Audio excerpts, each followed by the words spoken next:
we're off the air. What's happening? There is another sex therapist on campus. Otis. L'histoire d'un petit gars de banlieue qui se prenait pour un grand révolutionnaire, mais qui en réalité n'était qu'un tout petit vendeur de tapis. Hello and welcome to Arts 24 today, this month's hottest television series with the last season of Sex Education, The Morning Show, One Piece and a docu-fiction about a French tycoon that's causing a buzz here in France. I'm with our TV series critic, Dheepthika Laurent, and you're starting with the highly anticipated third season of The Morning Show on Apple TV+. That's right, Eve. The Morning Show looks at the world of network morning television.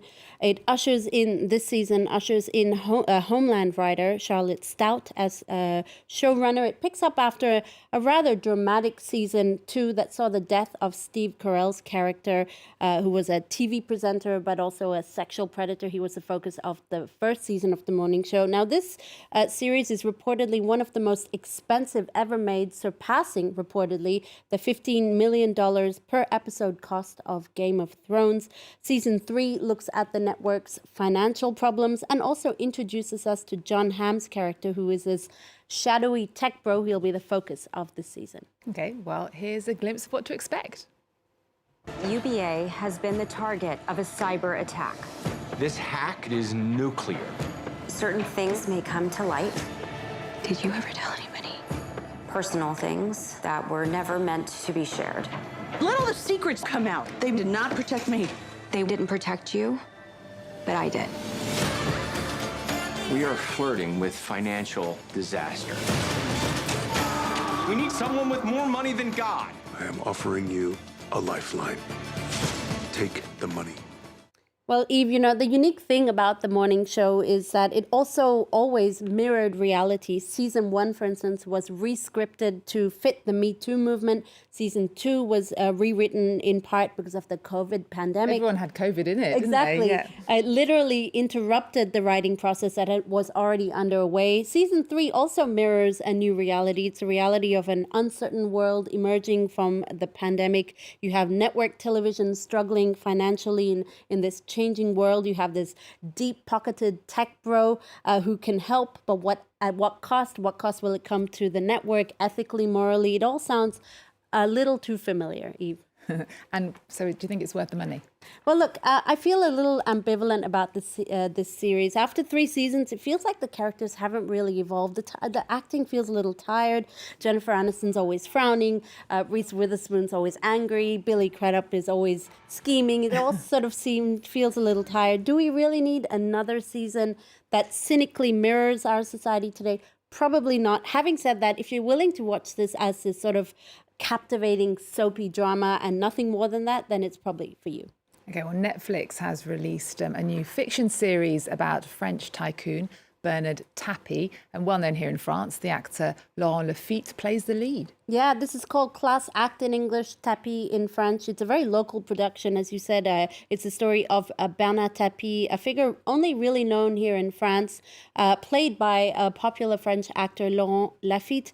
It's a 7-episode series, and it really 7-episode docu-series, and it really is a rags to riches tale of this man, Bernard Tapie, from his blue-collar origins to a wealthy businessman who dabbled in music, cinema, politics, and sports, the latter of which he was actually president of the Olympique de Marseille football club, where he was eventually sentenced to prison for match fixing and fraud. Take a look. T-A-P-I-E. Bernard Tapie. Bernard Tapie. Monsieur Tapie. Monsieur le Président. Souvenez-vous bien de ce nom parce qu'il y aura un avant et un après. Bon, je vais créer un nouveau business. Vous pourriez venir bosser avec moi, non? L'homme est devenu un symbole de la réussite. Il aime avant tout la notoriété et la gloire. Tu me fais tout péter. Il faut genre 10 feux d'artifice ou 10 feux de Bengale. Il faut leur en foutre plein la vue. Applause, applause, applause, applause. Vous n'avez pas peur de tout gâcher, hein, en ayant les yeux plus gros que le ventre? Quoi? Alors, je vais te dire, dans notre métier, il faut avoir les yeux plus gros que le ventre.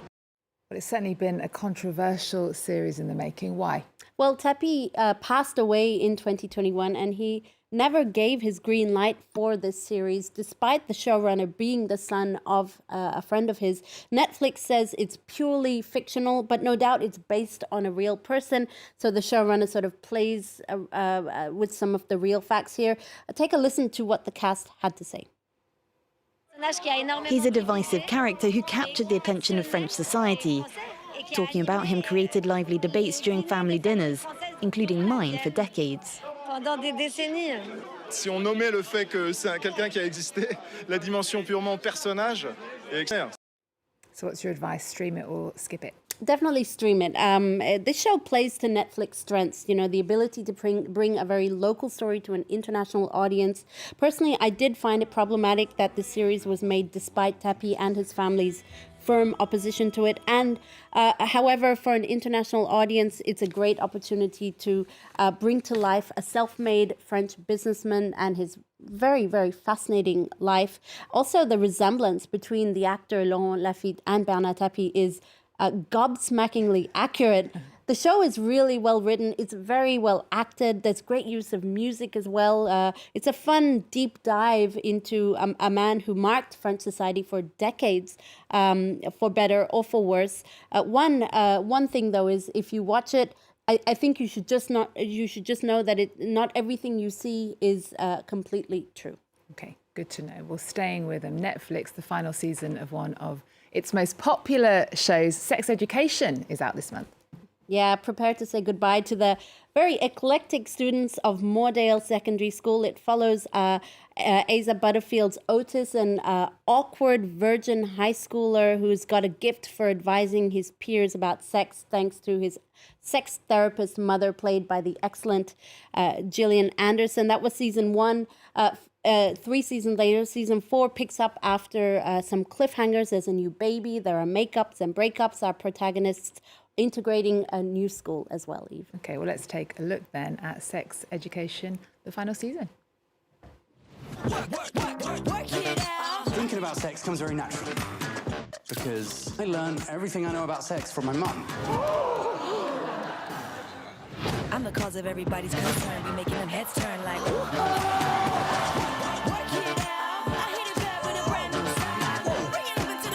You're brave for sharing. Wait, no, please, no, don't.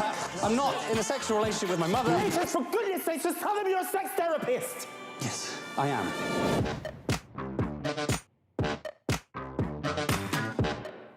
Well, Eve, it's the first 2 seasons of Sex Education were really good. You know, this was a very fresh and honest show, turning school tropes on its head, like the gay best friend, the popular kids, the jocks, and taught us a lot about sex, acceptance, queer identities, boundaries. I wasn't convinced, though, by what was, I felt at least, a pretty lackluster season 3. Okay, well, this show also birthed some future stars like Emma Mackey, who starred in the Barbie movie. I spoke to her just after filming for season 4 wrapped up. I mean, quite literally, it was a school for us and an education, and you know, that's what a lot of us started with. It was our first sort of on-screen job. So it's been pretty wonderful to see what everyone else is going on to do and the different paths we're taking and the different choices we're making, and still finding this sort of core group of friends to go back to. Well, Eve, it wasn't just Emma Mackey. The show's other cast also went on to have some success. Ncuti Gatwa, for instance, also starred in the Barbie movie this year. He's also playing Doctor Who in at least 2 new seasons that'll be coming out. There's also Simone Ashley from the first season of Sex Education. Well, she played the lead role in Bridgerton's season 2 as well. So do you think season 4 redeems itself? Look, at the time of taping this show, I'm not allowed to give too much away, but I can say that yes, there is some redemption. The show leans wholly into raw discussions about sex, but also in this season, faith, trans identity, and postnatal depression, very topical subjects to tackle. It's also an incredibly diverse and representative show. The introduction of new trans characters breathes really fresh life into the season. It feels like they've captured a little bit of that initial magic and humor. At the same time, I'm also kind of glad that this series is ending. It feels like it's the right time, and I think you should know when to say goodbye. And most of the actors are like 25. Exactly. They're all really too old to be in high school now. Well, finally then, One Piece, the most popular manga ever, has been given an American adaptation. A risky move for Netflix. Yeah, One Piece follows the story of a young man and his pirate crew's search for the fabled One Piece treasure. It first appeared as a manga in 1997. It was the most published manga in the world, over $500 million in sales. There have been numerous attempts to adapt this for the big and little screen. 11 feature-length animated movies and 4 short films, Eve. Netflix's live-action American adaptation is being hailed by the critics as the one that broke the mold, the one that broke the curse, you might say. And it's got an international cast. It's got a huge budget, reportedly over $100 million. It's garnering a lot of praise for managing to appeal to those who aren't familiar with the manga, while also being a sort of love letter to the fans of One Piece who've been sailing with the Straw Hats for years, even decades. The reaction from fans has been incredible. The reaction from critics has been incredible. One Piece has risen to #1 on Netflix in its first 2 weeks. A season 2 has already been announced to be in the works, Eve. Okay, and I can confirm it's been on a lot in our house, and it is very loud if you're not watching it. And we'll leave you with a sneak peek at One Piece, the live-action manga adaptation, out on Netflix this month. Thanks for watching. See you next time. We're heading up to the Grand Line.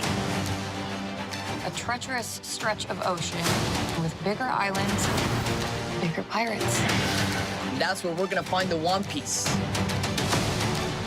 She's been making enemies everywhere we go.